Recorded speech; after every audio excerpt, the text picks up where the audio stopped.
di mana Direktur Utama PT Kereta Cepat Indonesia China (KCIC) Dwiyana Slamet Riyadi memastikan proses restrukturisasi utang kereta cepat Jakarta-Bandung berada sepenuhnya di bawah kewenangan Danantara.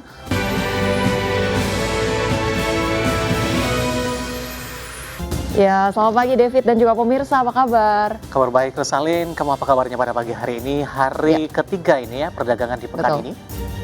Kabarnya baik dan juga harap-harap cemas menantikan keputusan suku bunga Bank Indonesia pada hari ini, walaupun kabarnya kemungkinan akan ditahan begitu ya. Dari David seperti apa review ini? Ya, kemudian juga dari sisi The Fed ini tampaknya untuk pembangkasan suku bunga di Desember semakin tipis dari sisi persentase, Ocha. Betul, jadi BI dan juga The Fed ini diperkirakan akan kembali menahan suku bunga. Kita lihat apakah kemudian target pemerintah pengennya si IHSG 9.000 di akhir tahun ya David, ini masih bisa tercapai atau kandas nih?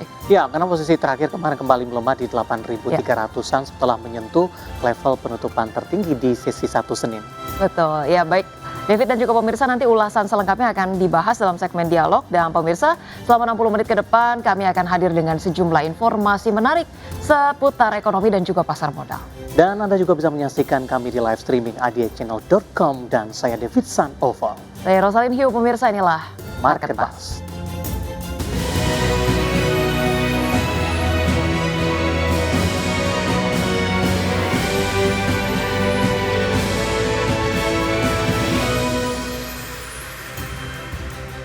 Ya, Rosalin, kita langsung saja ke informasi yang pertama, di mana Direktur Utama PT Kereta Cepat Indonesia China (KCIC) Dwiyana Slamet Riyadi memastikan proses restrukturisasi utang kereta cepat Jakarta-Bandung berada sepenuhnya di bawah kewenangan Danantara untuk restrukturisasi dan pembiayaan infrastruktur transportasi yang menjadi induk KCIC.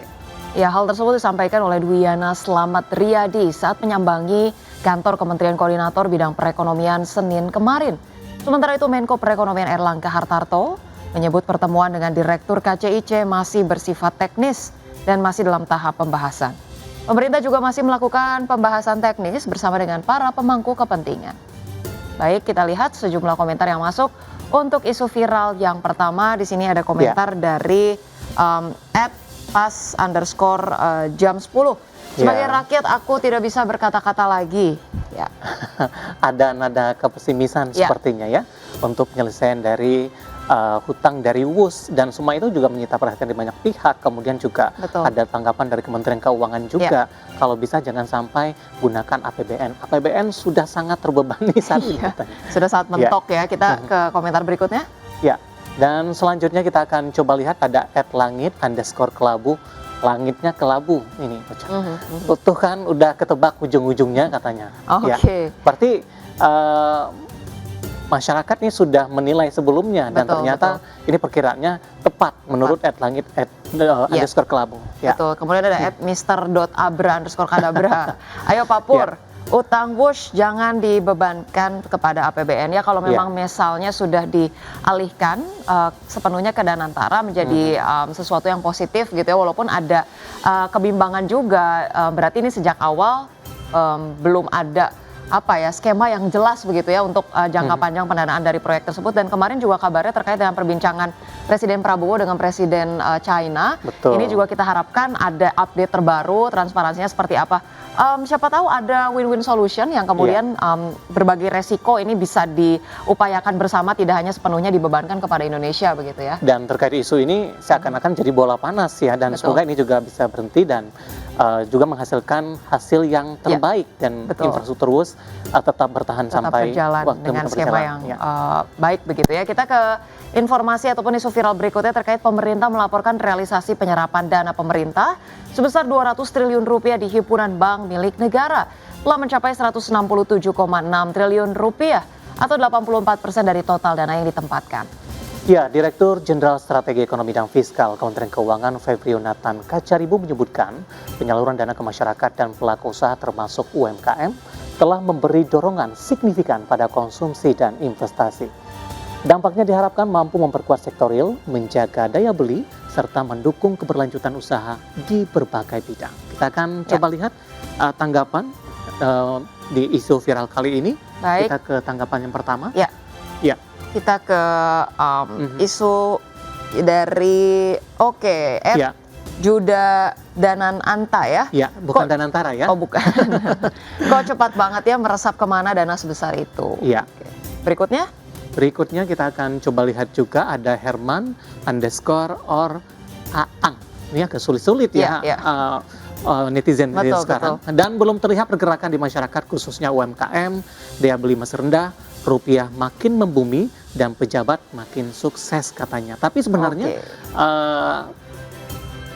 mengevaluasi, melihat tentu perlu waktu. Jadi kita berharap juga kita sama-sama bersabar. Nanti kita akan coba evaluasi sama-sama apakah program ini berhasil atau tidak. Dan juga mungkin harus dijelaskan juga nih indikator-indikator keberhasilan itu apa biar masyarakat juga mengerti terkait dengan kondisi tersebut. Betul. Kemudian ada @rupe_azai00. Semoga bukan tersalurkan ke titik-titik.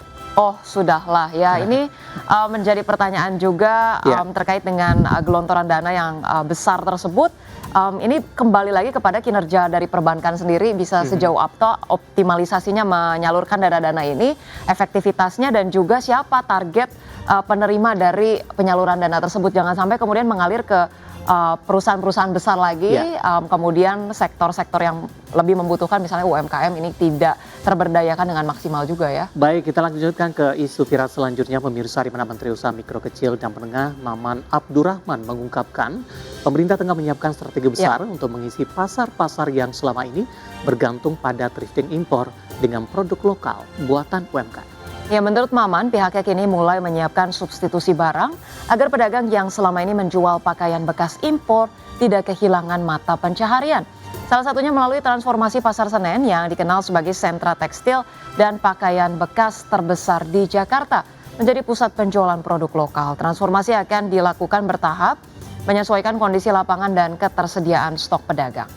Oke, kita lihat komentar yang masuk untuk isu viral kita yang ketiga. Di sini ada komentar datang dari @Lingcisia, plan bagus untuk usaha menengah. Nah, ini artinya ada dukungan ya.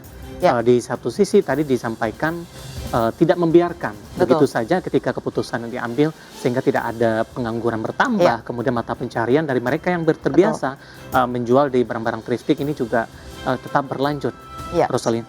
Setuju. Ini ada komentar berikutnya dari @Sagita Vina Jakarta, orang belanja udah online, bikin cara apapun toko retail di pasar sepi. Nah ini juga salah satunya ini yang harus diperhatikan juga ya. Paling tidak nanti yang menjual juga improvisasi diri selain menjual offline di toko yang mereka tempati sekarang juga melakukan jualan dari sisi online.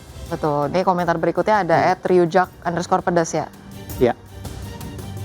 Oke, saya malah ragu bukan jadi pusat produk lokal tapi produk asal negeri bambu yang bakal mengisi setiap rak dan gantungan baju di Pasar Senen. Nah ini produk-produk dari Tiongkok yang dimaksud mungkin ya.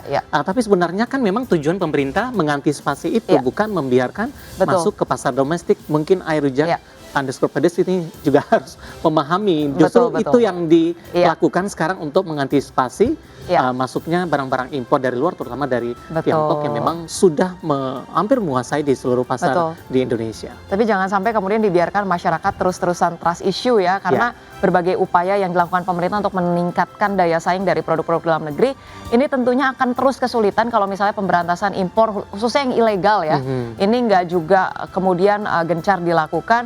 Dan tadi kemudian upaya untuk mengembangkan UMKM ataupun produk-produk dari retail dalam negeri ini juga tak hanya kemudian yang berorientasi fisik saja, tapi harus diedukasi bagaimana kemudian integrasinya dengan marketplace dan juga digitalisasinya agar kemudian daya saingnya ini bisa berkelanjutan dan berkepanjangan ya. Itu program Mama bisa diaktifkan kembali tidak sih? Cinta produk Indonesia begitu loh. Itu saya setuju sekali. Tapi kemudian bisa transisi ke digital juga ya.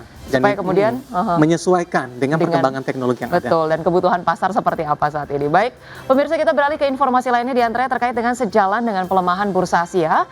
Indeks harga saham gabungan ditutup terkoreksi 0,65% ke level 8.361 pada perdagangan Selasa. Informasi dan pembahasannya akan dibawakan oleh rekan David Sanopel. Pemirsa, Market Basakan segera kembali.